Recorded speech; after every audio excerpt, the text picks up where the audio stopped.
Hello everyone and welcome to Unit 2.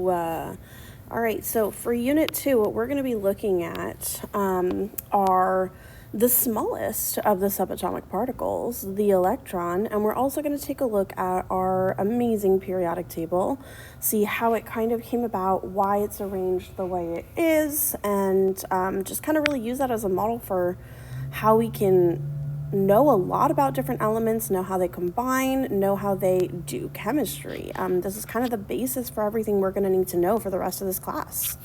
So we are going to start by kind of reviewing a little bit about what we know about atomic structure currently from our last unit. And then we're going to kind of look at the history of the electron overall. So a lot of times if you we'll search up a picture, like if you go to Google and you type in, show me a picture of an atom, a lot of times what you might see is something like this, without the red line through it, of course. That's kind of a symbol that a lot of people use to represent an atom when you're talking about chemistry, anything like that. But that's not really what an atom looks like. It's just like a cute little rendering that somebody made and has kind of stuck to represent a lot of things, but that's really not what an atom looks like at all. We learned basics about atomic theory, so first things first, we're going to talk about how has our atomic structure changed since we left off with Rutherford and Chadwick all the way back in the early 1900s. So, let's think about Rutherford first. What was Rutherford's big experiment that he did? He ran his gold foil experiment. Let's think about what that told us. First thing it told us was that the nucleus of the atom is positively charged.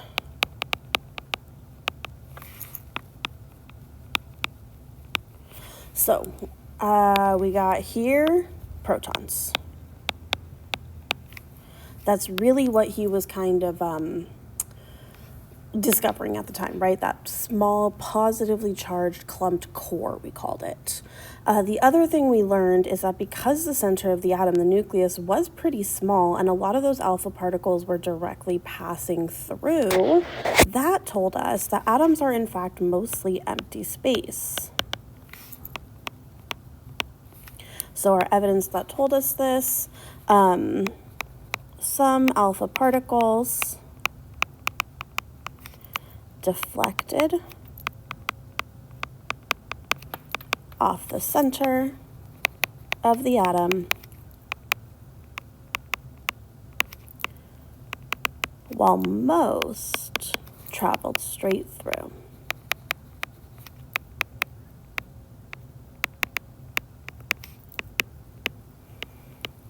So then, Chadwick, who studied under Rutherford, was also running experiments to learn about atomic structure, and he did that beryllium and alpha particle experiment.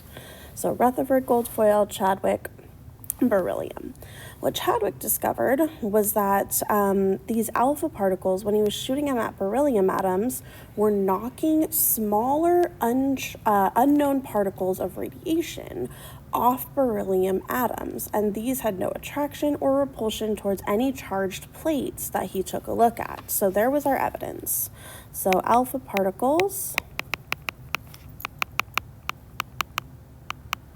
knocked smaller, unknown, I'm going to abbreviate that, particles off the atom that experienced no attraction or repulsion to charged plates. Okay, so if we thought about what that told us, if something was coming off and didn't experience any attraction or repulsion to any sort of charge, what that meant was those particles themselves must then have no charge. So the nucleus of the atom contains particles with no charge. And what do we call these? Neutrons. Okay, so currently, here's what our model of the atom sort of looked like. We had are outskirts of the atom like this, that I drew with those dashed lines to represent that, that some things could go in and out, right? We saw something being knocked off, so we said things could go in and out. Then we had the core of the atom, and inside that core of the atom was where our protons and our neutrons resided. So I'm going to draw some of those in here. And we said that these things live in the nucleus of the atom. So there's our nucleus featuring our protons and our neutrons.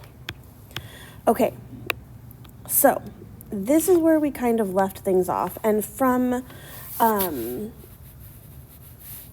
Thomson's experiment, Thomson's cathode ray experiment, we knew electrons must be within that atom because there were particles coming out that experienced attraction towards positively charged plates.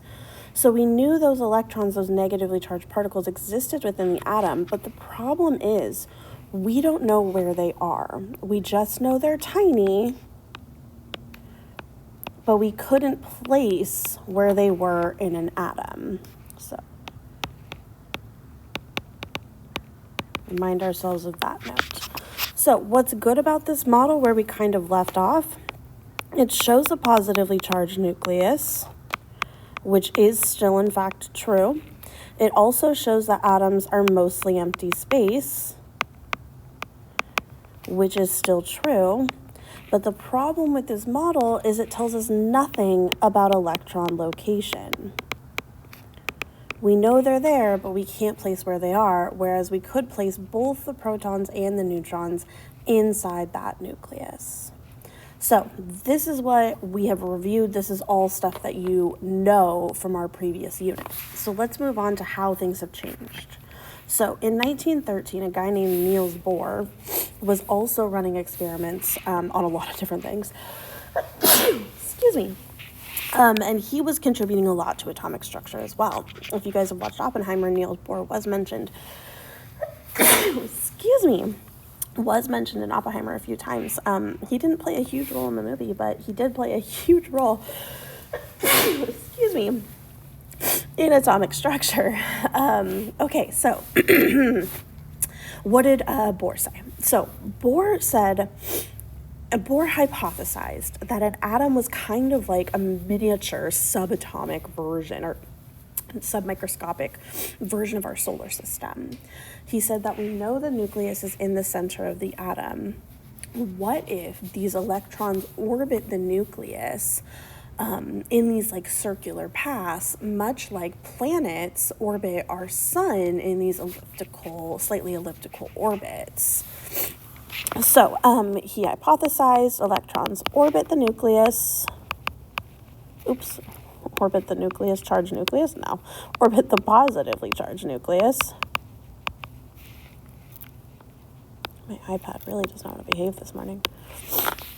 Okay, orbit the positively charged nucleus. And what he hypothesized was each of these little orbits is associated with some amount of energy. So these electrons then would have different quanta or different amounts of energy, and the orbits are called their energy levels.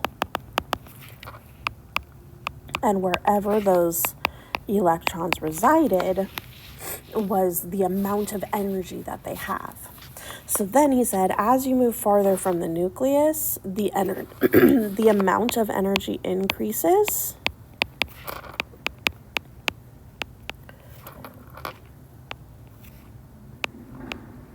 Goodness gracious.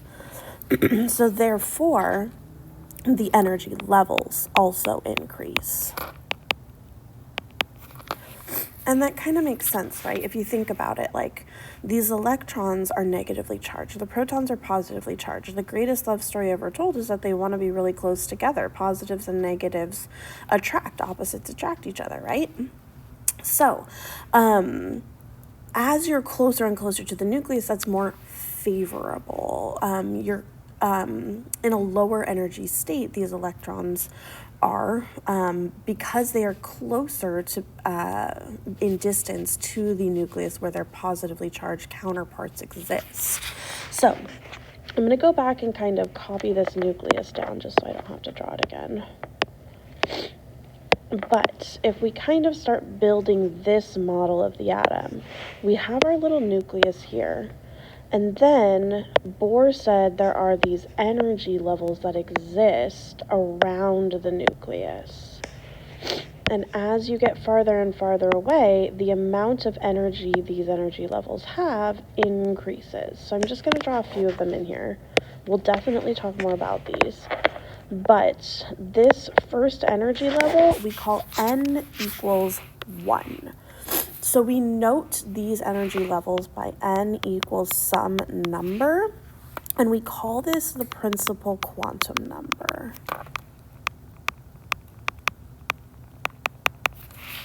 No, not quantum like Ant-Man. N equals 1 is our first energy level. So as you go out, n equals 2, n equals 3, and then so on and so forth. There is a limit to the amount of energy levels. We'll talk about that more later.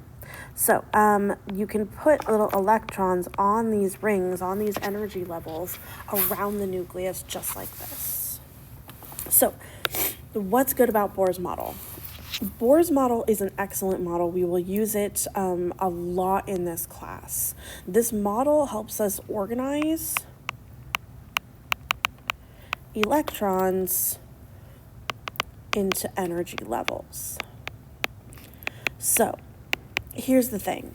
That was really good because it does turn out that electrons do associate themselves with certain amounts of energy. Every electron has a little pocket of energy that they hang on to. So this was good about the Bohr model, but the problem is it was later proven that electrons do not move in circular orbits. So the energy part, fine. The circular part, not fine. So overall, that made this model inaccurate. It is, however, a good model and a helpful model, and we will still make use of it, even though it isn't our current most updated model of the atom. That came along in the 1920s with Erwin Schrödinger. So, Schrödinger made this model called the quantum mechanical model. This is our current most updated model of the atom. This model is also known as the electron cloud model.